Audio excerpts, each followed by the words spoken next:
And the first trending story that I've been trending for a while, in the last few days, and I felt that I needed to bring this conversation to fore, is BobRisky's trial. I'm sure that you must have seen it. And I felt that, first of all, can we just imagine BobRisky being sentenced to 6 months in jail with no option of fine? And this is a reflection of our society, if you ask me. Now, the reason why I'm bringing this conversation to fall is because I want to touch on three sides of this story. I feel that the society side, the legal side, and of course, the justice side, because I feel that, first of all, I'm not a fan of BobRisky. I don't consume his content online. The first time I can tell you that I started following him was, I think, a few weeks ago when I needed to talk about an issue that was trending at the time too, regarding him being given the best dressed, female artist at an event.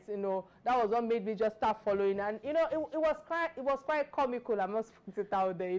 But the big question for me in the face of the issue at hand, in the public, is that he's being picked upon for his cross-dressing or the Naira abuse, and we all have answers to that glaringly, because for the system of this society, it is purely a witch hunt, if you ask me. I try to keep it real as much as possible, even though quite a number of people still feel that I must add diplomacy to the issue, to issues at hand, which also you have emphasized on my guest today. But we can't deny the fact that is on ground right now. Virtually every society in Nigeria is guilty of abusing the Naira from the recent law point of view. I must put it out there. And we that on a regular occasions, sometimes you attend people who are close to you, you attend their function, their events. And I must tell you that none of these socialites, so to speak, entertainers, party makers, have been persecuted for all that we see today that BobRisky is being persecuted on, the tone of the judgment and the decisiveness that was brought to fore. So from the side of the justice, the judge also delivered, like I said earlier, a 6-month verdict of imprisonment, which was rather punitive or harsh for me, if you ask me, from a comparative stance, where there are other options of fine and community service that I feel that could have been brought to fore. This makes us further believe that it was winch hunted, like everybody's talking about on socials.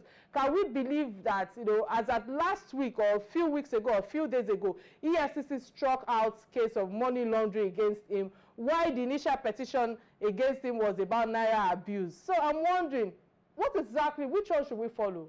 Now, let me put that aside. Let me talk about the angle of his lawyers, because there are many reasons to believe that he has been fairly represented. Perhaps it looks more like persuaded to accept guilt and accept a penalty with little effort in defending himself in this instance. So I personally see some of this form, or will I say some of this issue, as sloppiness from his lawyers, for lack of a better word right now. I don't see them fighting for him because of the possible legal might, in terms of the disposal of the issue at hand. But the entire saga has an impact on the society, and that's where I feel that I need to really, put a lot of emphasis on, because it strips all the public of confidence in the justice system, in terms of if the system wants to winch onto you, you could be taken for another reason. Another lesson in our country today is that, you want to ensure that you don't fall on the wrong side of the law, because those are the things that have been able to, collate together with the topic at hand. If the system wants you to be pardoned, you could be pardoned. But, hey, if they also want you to be jailed, you could be jailed, because those are the lessons for me. And I'm wondering that, how do we want to fathom this going forward in terms of, the citizens not losing faith in the justice system? Quickly, sir, I don't know if you can lend your voice on this trending story in 2 minutes. I was laughing when you were asking this question. Bob, what do you call the name? Is BobRisky or something? Hey, somebody of my age talking of BobRisky. There are many things that will be interesting you to be reading in the newspaper.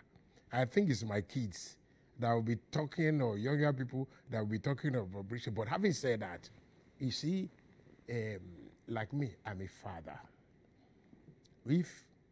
Sometimes all my kids are married, you bring a boy that's plait his hair, my God, you are in trouble.